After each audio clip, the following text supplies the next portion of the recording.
All right, it looks like we are live. Today is December 28th, 2020. Hopefully our last meeting of the year. Thank you, everybody. Hope everybody had a good Christmas. Acting City Clerk Steve Boyd, please take roll. Yep. Hi, everybody. Godis. Here. Cop. Here. Step.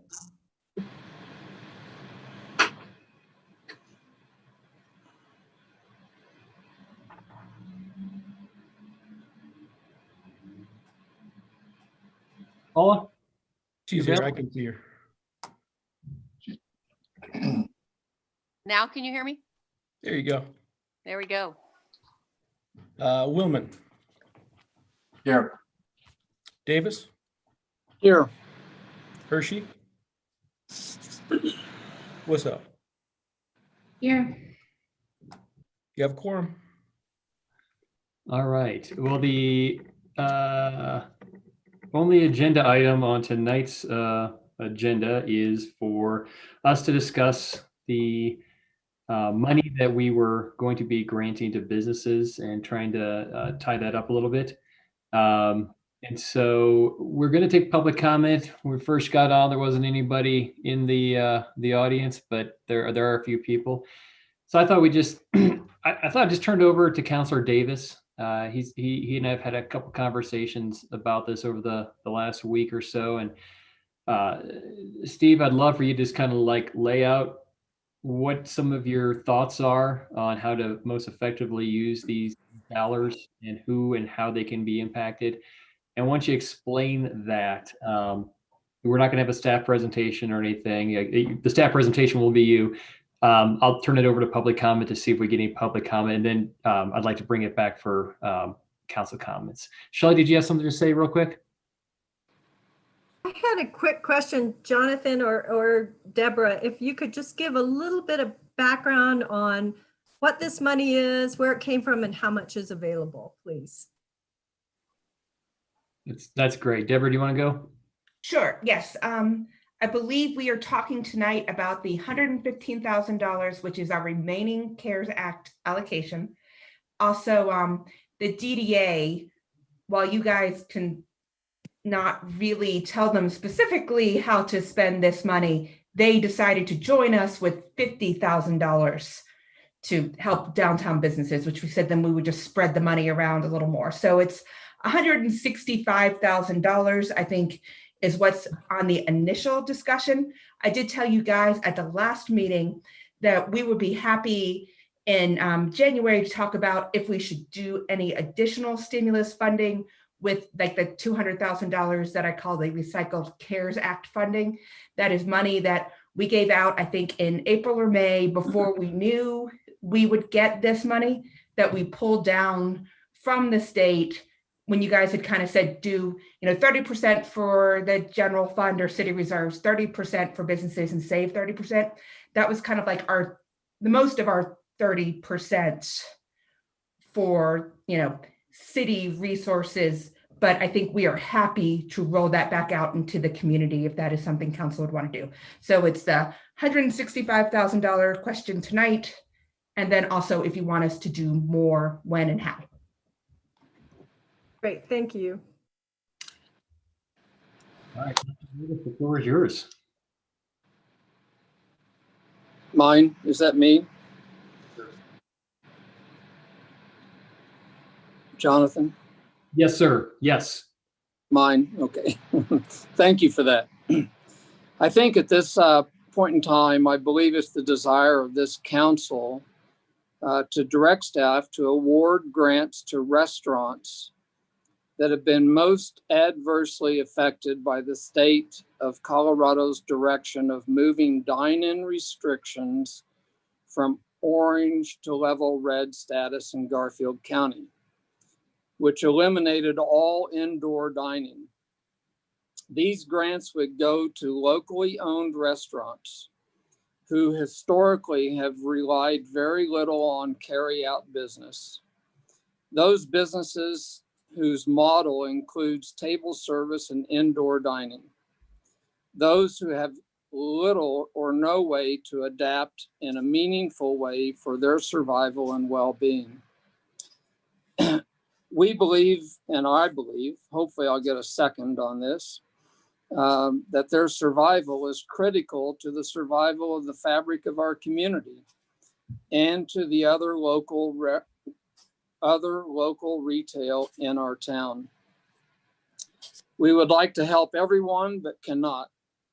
These grants should not be considered for national chains, fast food restaurants, coffee shops, ice cream shops, restaurants that have no indoor dining, or restaurants that have received any warming grants previously. I believe checks should not be simply mailed out to those on any list, but should be by request only. The granted restaurant must agree to compliance and to future compliance of any state of Colorado requirement. That summarizes, I think, my thoughts on this. So before we get a second on that, because that sounded pretty much like a motion. That's my motion. Okay. Let's take that motion out to the public and see. I'm sure we'll have a lot of debate or some debate or discussion about it, but let's see if anybody from the public would like to comment on this. Any hands? Am I seeing anybody? All right. Seeing nobody from the public that would like to comment on Councilor Davis's motion, I'll bring it back to council for a second and or amendments or further conversation. I'll second it. Moved by Councilor Davis, seconded by Councilor Willman. Further discussion. If I may, Jonathan, I think one of the critical issues, and the reason that I was the one, there was a lot of discussion between myself and individual council members at the end of last week regarding this, is that the motion is easy to state. It is very difficult to implement, I think. And I think that one of my concerns was putting it on staff to call out who the winners and losers were in this. And so if you move forward on this motion, I would like to we can project a spreadsheet, and I'd like to have council look at that spreadsheet and go through and tell us who is getting awarded a grant or not. I think that's the best way, because what I don't want to have happen is we award a grant that Councilor Davis and Councilor Willman didn't want to see awarded as part of this motion, or we don't award a grant that they did want to see awarded. And so I think the best thing to do is make sure this is your decision and not staff's decision. Thanks, Carl. Shelley, then Charlie.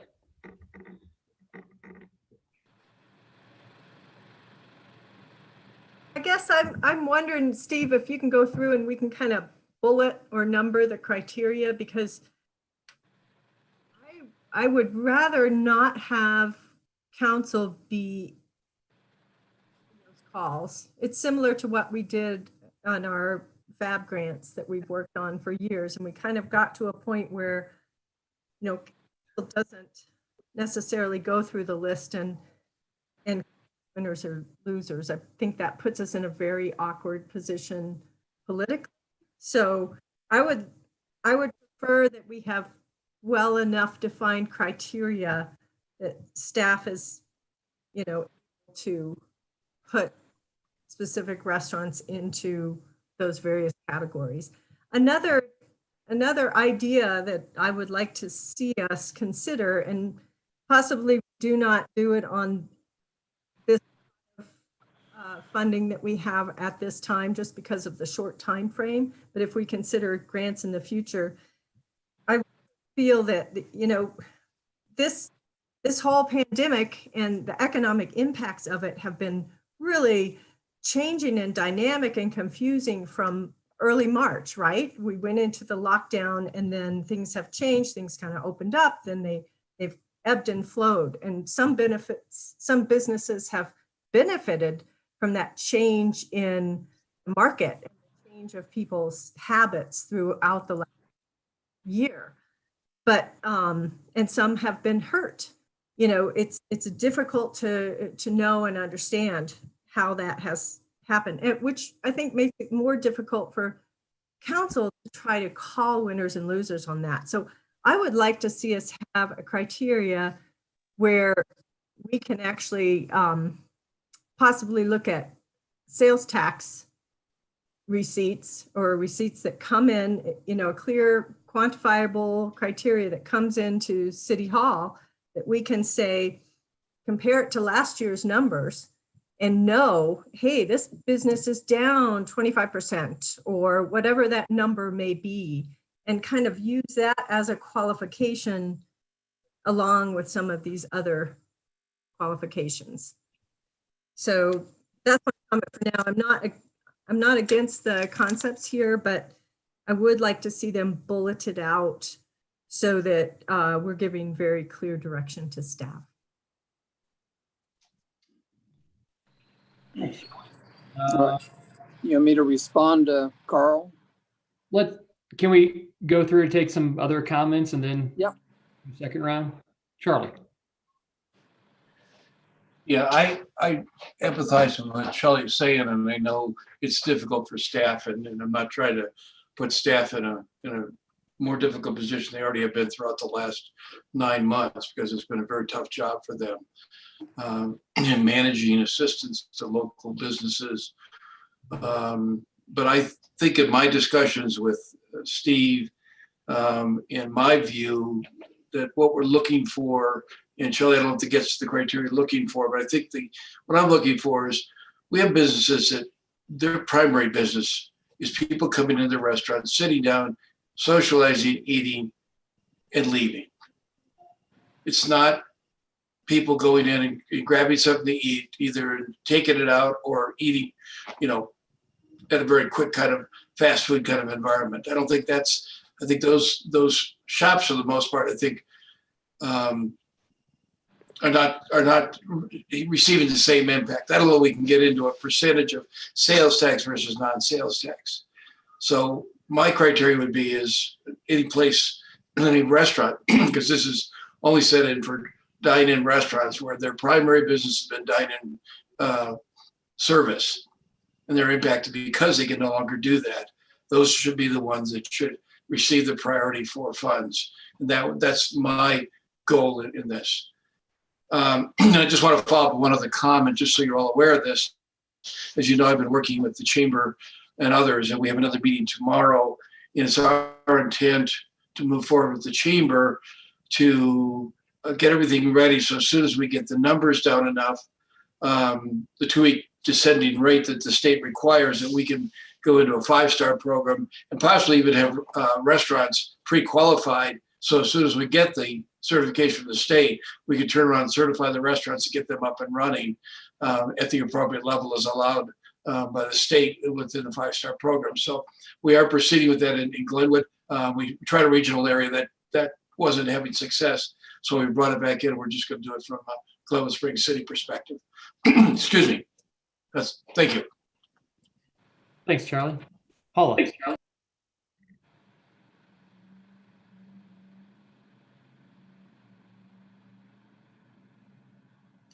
Paula, are you able to? Sorry, I'm doing this on my phone, so I'm learning Zoom.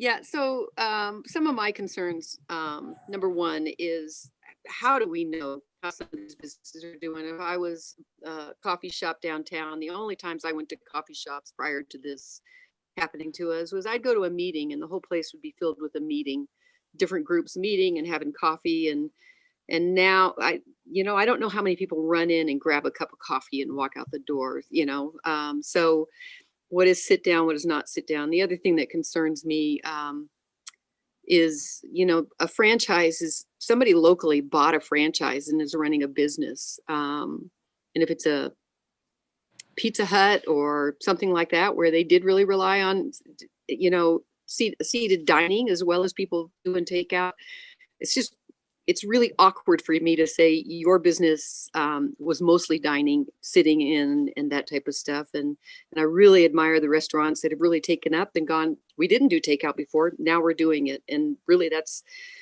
kind of the messaging I think that the city council has done is, you know, go to takeout now, go to these restaurants that didn't do things before.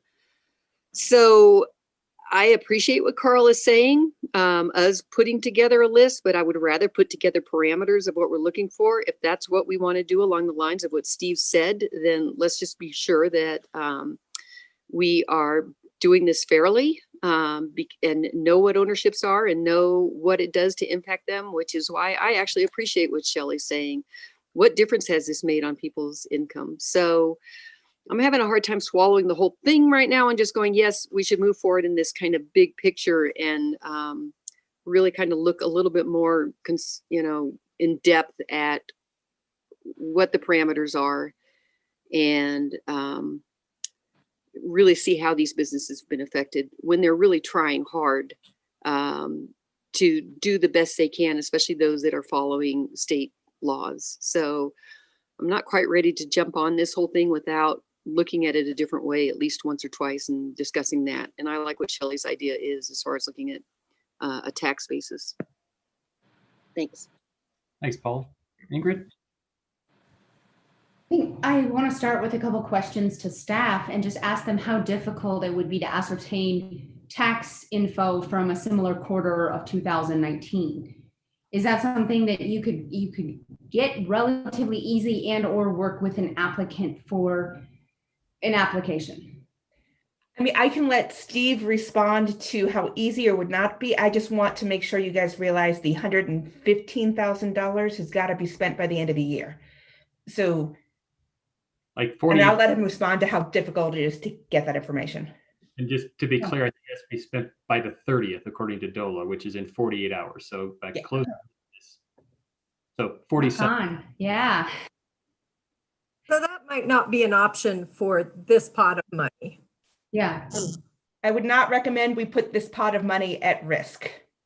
Okay, with that in mind, then, I know that there was mention of an application and businesses actually filling out an application, which could be really cursory and simple. Is that even doable with a turnaround time of 48 hours? If I can, what we were talking about doing because of the short turnaround is simply having an acknowledgement to address some of the things that Steve brought up about you are compliant, you will be compliant. You recognize that if you take the money and then turn around and decide you're going to ignore the rules, that we have a right to go back after that money, and that if you fail to stay in compliance, it also puts at risk any other future grant funding, whether through the state or federal funds that might be administered by the city.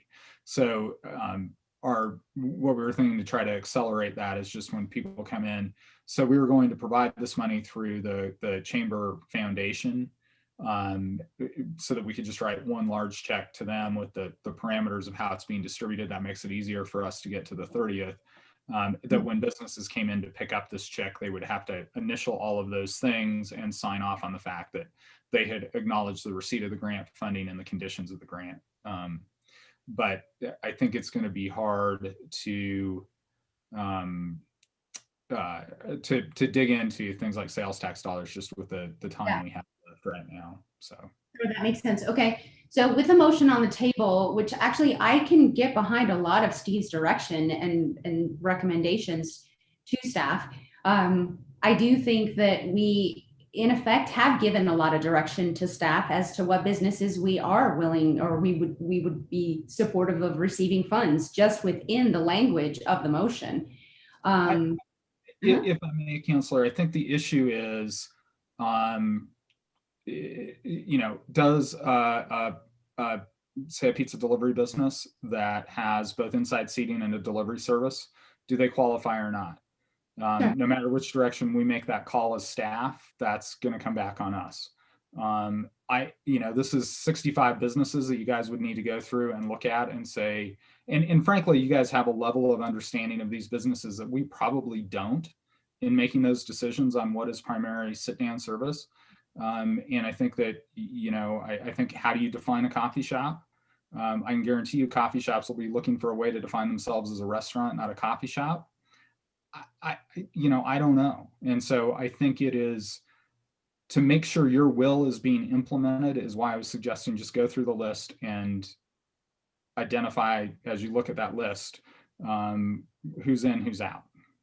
And yet at the same time, we mentioned that time is of the essence. And so that means collaboratively, we would have to come to an agreement on these. I just think that maybe it's more appropriate to have staff take our direction, and maybe we create a form that says very clearly to these applicants, have you been financially impacted? Yes or no? And do you agree to follow the terms of, all the aforementioned ideas on what they would have to do for behavior in order to get the funds? And then just leave it in their court, kind of a on your honor, and staff decide. I think the struggle we're having is, which do we make that offer to?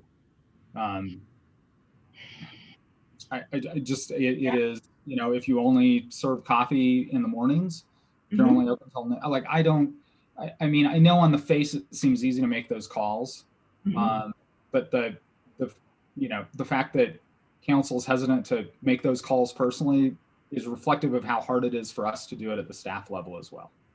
That's really what I am concerned about, right? Like there's no good solution for us in this. I recognize, and it's just, I really have a deep concern about the position that staff's being put in.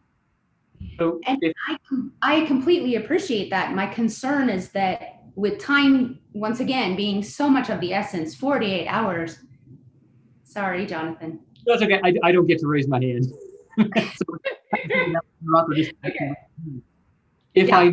I'll follow Carl, if I may. It feels like there's probably pretty good direction to get the 116,000, 115,000 out the door in the timeline that we have. And so we're probably talking about 5 or 10 places that might be in contention. I think it'd probably be pretty easy to take our direction, potentially. I'll throw this back to staff to see if this is something that yes, yay or nay, to get the, Pullman, right? Like the ones we all know, that's like, yeah, we all think that is restaurants that have been disproportionately hit by the level red. Get them in, get $5,000, don't have it based on whatever, just it's $5,000, you get it. We will cover the 115, which covers our deadline. And then there's the additional 50,000 from the DDA that is not constrained by that deadline. And then potentially some more money that doesn't have those constraints. So that has been cycled or whatever the term we used earlier. So if we can do that, I think it'd be pretty darn easy to get those 25 or 30 restaurants that $5,000, and then still give us the list for us to look at and go, in the next 24 hours, we should look at that. Either have to have another meeting, or if there's another vehicle to where we can give staff like that, here's our individual list, and then they make the determination. I mean, how does staff feel about something like that? Because there is that deadline component. No. Okay. I would not be comfortable combining lists from you all to make a final decision. I mean, it's just, I understand what you guys are trying to do, and I really appreciate it. It's just, right now, it is impossible to make a decision that's going to make everybody happy. I mean, because we're in a situation where everything is really hard right now. So yes, we don't know what a coffee shop is as opposed to a restaurant that serves fancy coffee. We don't know what indoor service is. We're not trying to be difficult. We're just trying to do what you want and telling you it's really hard to do what you want. I mean, the other approach, Jonathan, is if you and Steve want to approve the list. If council is willing to give that authority to you guys, then, that probably would help. I think a lot of this is that, this ultimately is council's call, right? And I think that's really what I'm trying to get at here, is that this is an important decision and it's you guys' decision. And we want to make sure we get it right. and accomplish what you want to accomplish. And maybe that's the workaround in the short term, is to just appoint two of you to make those, to work with staff on making those calls. Okay, I see 3 hands up. Paula, Shelley, then Charlie. Thank you, Carl, for that, by the way. So I have another second proposal to this. Instead of, we have 165,000 with the DDA, which was going to be about 2,500 each. And Deborah is saying we have another potential. We could bring up another 165,000 in a month, and we could easily support most of these questionable ones with everybody getting 2,500 now and 2,500 in January, and not really making Solomon's choice on who gets it and who doesn't get it based on our preferences. I understand where Steve is coming from. I am really concerned about many of our restaurants in town that we really need to survive ourselves. The city of Glenwood needs them to be active and viable in the future, but we need all of our restaurants active and viable. So I'm wondering, is there another way to do this where we can help most of the restaurants that we need to help, and most of the businesses? They're all businesses. They're all trying to survive. They all have employees, and we have that opportunity right in front of us, just a month away from now. Even now, we could use that money at this point. Mr. Mayor, I think you had told Mr. Davis he could respond, and you didn't give him a chance to do that. So he didn't raise his hand, but he had asked for that. Yeah, Steve, that's a great point. Thanks, Charlie. Steve, do you want to jump back in and clarify or respond to the first round of comments? Well, I'm okay to come in at the tail end of comments, because I suspect you're going to be expecting me to modify this motion in some manner. So I'm having an open mind and giving consideration to those comments. So I'd appreciate hearing them first. Yeah. Thank you, Charlie, for bringing that up. Thank you. Shelley.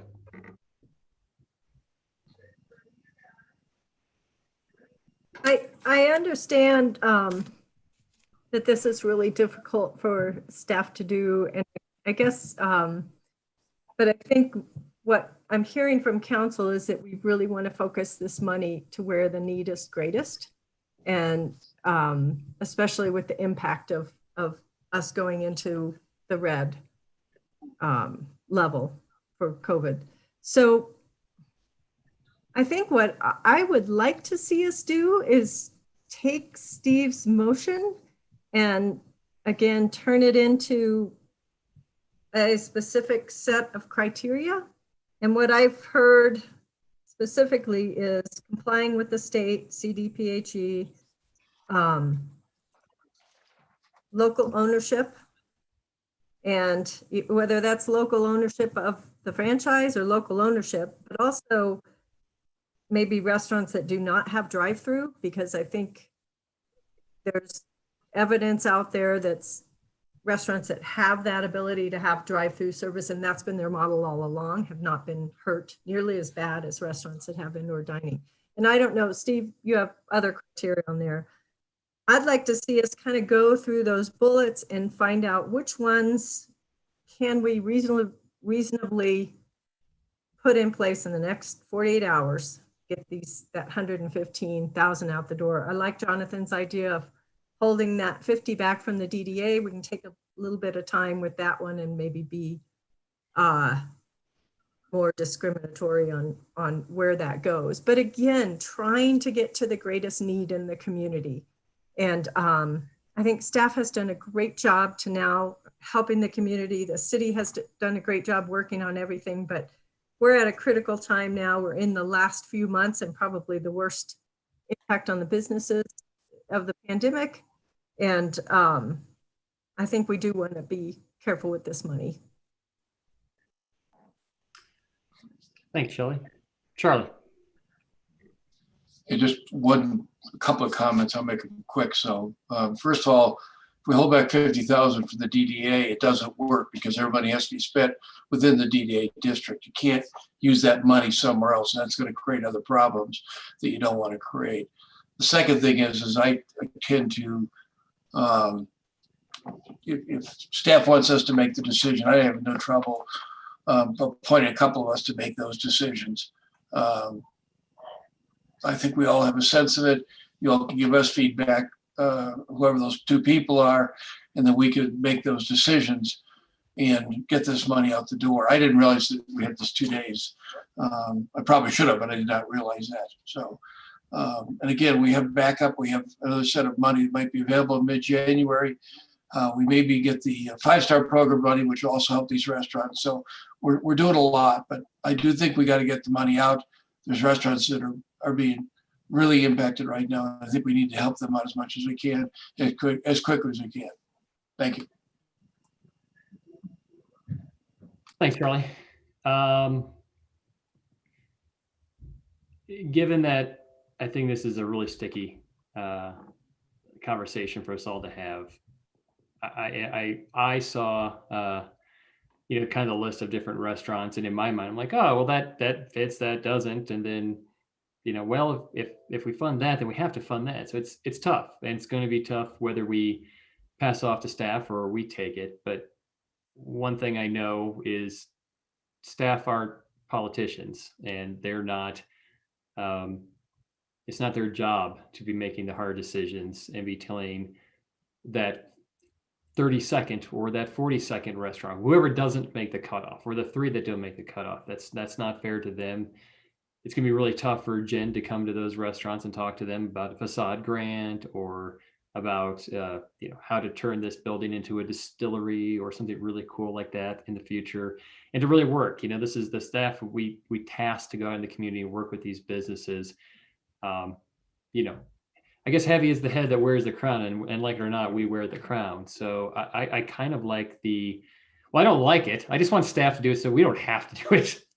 But I think it is fair, probably, and maybe most effective to have possibly Councilor Davis and Councilor Willman, who, the motion in the second, if you're comfortable, look through the list, come up with something, probably do it right after the meeting tonight, come back. I guess 1, would you be amenable to that potentially? And 2, Carl, how best would we do that without having to call another whole meeting where we rubber stamp that, or can we? I think what it would be is that it would be Steve's motion he laid out. I think a variety of criteria, 1 or 2, I think are the hard ones for us to implement, but that the motion would just be that with that if it's Councilor Woolman and Councilor Davis will, on behalf of council, provide final approval of the list of recipients. I guess that would end it there. It would not come back to council again. And so it's a little bit like when we ask you and Shelley as mayor and mayor pro tem to take on some of those duties and do that final review of a document or whatever it might be before it goes out the door. It would be something similar to that. And I appreciate that, frankly, both Steve and Charlie have probably a better sense of all of these businesses than maybe and how they see those guidelines being implemented more clearly in the shorter time frame we have than any of us on staff could, honestly. And I would say that, if that's the path that folks would be willing to go down, if that's the case, it doesn't preclude us from looking at what was decided at our January 6th meeting and going, whoa, guys, we missed out on 3 or 4 businesses that they got to have it. And this is why. We can still, literally 10 days from now, do that at that point. But I think in order to get, what we want, which is $5,000 in 90% of these businesses' hands, this might be the most effective way to do that. And I guess I feel okay with empowering. And I think Steve and Charlie, those are your wards. We're probably 80%, 90. I mean, I have 1 restaurant in my ward. Ingrid, you probably have, 4 or 5 in yours. Yeah. Obviously Shelley and Tony are at large, so they have all the restaurants. But I would feel probably least comfortable with myself making the decision on where these restaurants are, because I just, I don't represent, other than Campi, any of them. So what do folks think about that?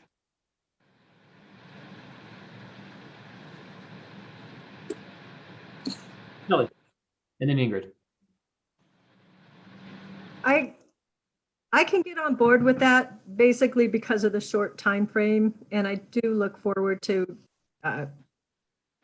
need is still there, that we look at more grants after the first of the year. The one thing I would like to still hear, though, is just a kind of a concrete list. Maybe Steve can give that from his motion of what the criteria will be, and then I trust Charlie and Steve to apply that criteria to the list. Thanks, Shelley. Ingrid. Yeah, I'm going to echo Shelley's comments and just say that if we have these two who I feel like have a pretty good grasp on it, if they do the filtering, any support they need, staff would obviously help with. And I think just time getting everybody these funds as soon as possible. Paula.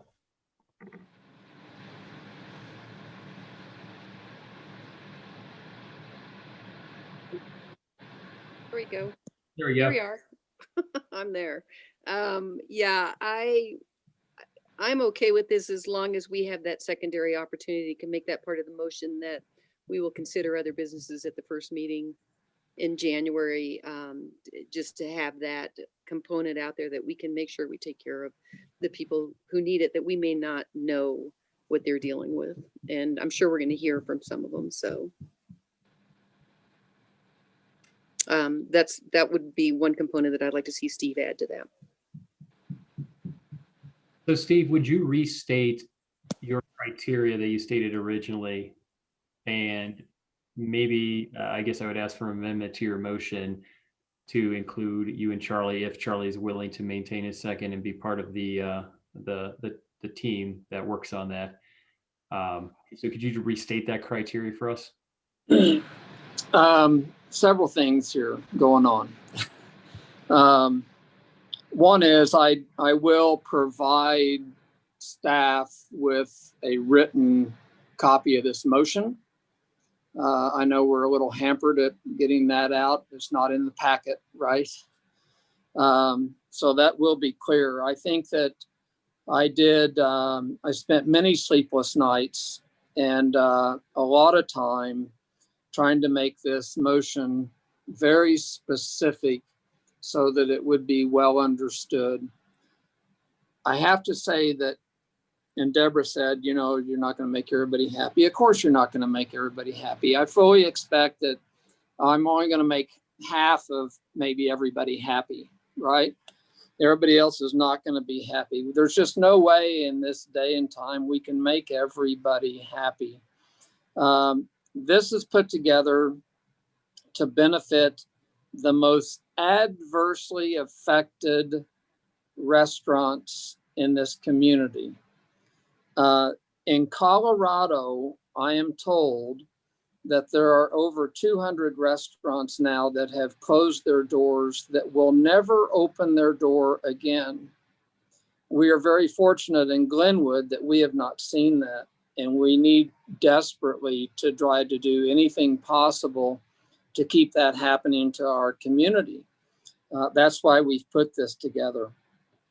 I would, obviously, I think that Charlie and I have probably the greatest understanding of this community, having been here for over 30 years. And the fact that I eat out 6 nights a week. And I am happy to put this together. I know it won't make everybody happy. In fact, I already, of course, have my list, as Carl recognizes. So I've already done the hard work, brain work on that. My criteria that I had in this motion originally, that's what you'd like to hear, Jonathan? That'd be great to have a summary again. I think Shelley. I said these grants would go to locally owned restaurants who historically have relied very little on carry-out business. That's who's been adversely affected by this. Those businesses whose business model includes table service and indoor dining. Those businesses that have very little way of adapting in any meaningful way for their survival. Not everybody can just all of a sudden put in a drive-through window in their business and start doing carry out. It just doesn't work. What I said in my motion was that this grant is not for national chains, fast food restaurants, coffee shops, ice cream shops, restaurants that have no indoor dining and therefore were not affected by this, or restaurants that have received any warming grants previously. We have already given out a number of grants of a significant nature to restaurants, and they should not be able to double dip into our grant program. Also, at Ingrid's point, there is no application. You go down, but you have to sign basically an agreement for receipt of the check that you're going to take. And the only agreement we're looking for is that you agree to be compliant, because that's important for our community, and you will maintain compliance after that. I'd love to call the question. Further comments on that? Carl. I just wanted to clarify that you did modify it to include you and Charlie. Yes.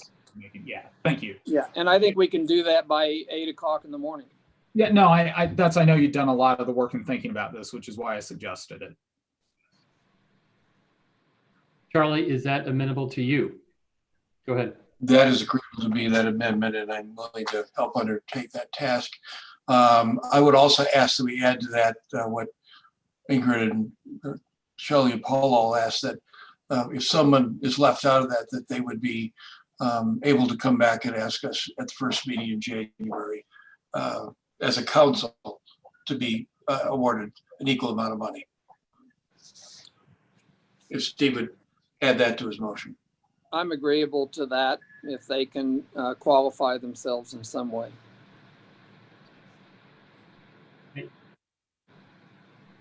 I'm fine with that motion, and I'd vote for it. I think that you'll just literally get everybody who wasn't included coming and petitioning us. So I think having it clearly stated. What Steve said, sorry, Mr. Mayor, to interrupt, but what Steve said, I agree with. They still got to qualify for these basic criteria. They got to say you didn't understand the criteria, and I think those are going to be easy calls. This is a tough, as you said, this is a political decision. I don't think we should have staff do it. If we pick 35 and if we pick 35 restaurants and there's the 36th one comes forward and says, hey, I think I fit that qualification, and they can show that need, then I would consider that. It doesn't mean that now every national chain or fast food restaurant should come knocking on our door. Okay. Do we have a clear idea of the motion and the second? All right. Acting City Clerk Steve Boyd, let's call the question. Councillor Willman. Yes. Davis. Yes. Wusso. Yes. Godes. Yes. Kopp. Yes. Pep. Yes. Motion passes unanimously. All right. Thank you. Thank you, Steve and Charlie, for taking this on. This is not enviable. I appreciate it sincerely. And if you will have that list distributed to Deborah to distribute back to council by 8 o'clock tomorrow, I think that'll just make us more educated and able to respond to constituents over the next 10 days until the next meeting.